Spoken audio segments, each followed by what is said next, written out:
Imagine if everything wild that's happened in politics over the last several years could be broken down into just 3 points. Think of them as pushpins punched into a corkboard. At the top, you've got the messenger. Down one side, there's the message. Across the next is the audience. Those pins have always existed in politics. That much hasn't changed. What's shifted is the relationship between them.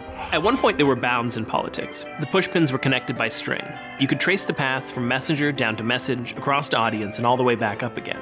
The pins existed in defined relation to each other. If you pulled any one too far from the others, messenger away from message, message from audience, the whole thing would break.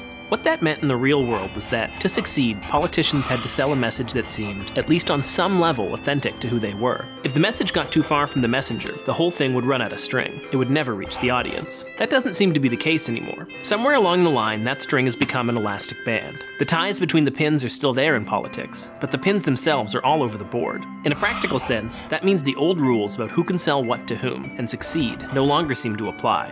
The ties between the pins are warping and stretching in all kinds of unpredictable ways. In the last decade, we've seen a rich kid screw up with a drinking problem, sell a city on fiscal prudence and hard work. In the US, we saw a billionaire grifter with a son named Barron become the champion of the working class. And right here, right now, in Canada, we're seeing a consummate political insider, a woman who has spent her entire adult life following not one, but at least 3 different scripts for conventional political success, try to run a campaign on resentment against the elite. Kellie Leitch's entire bid for the Conservative Party leadership is a bet. She's gambling on elasticity. She thinks the ties between message and messenger are so loose now they might as well not exist. Leitch is hoping that people will buy her, an MD and an MBA who has been active in politics since she was 9 years old, as an enemy of the insiders, a champion against the elite. She's hoping the old rules about message and messenger, about authenticity on any level, just don't exist anymore. She's betting, in other words, that she can stretch far enough to find an audience before the whole thing snaps in two.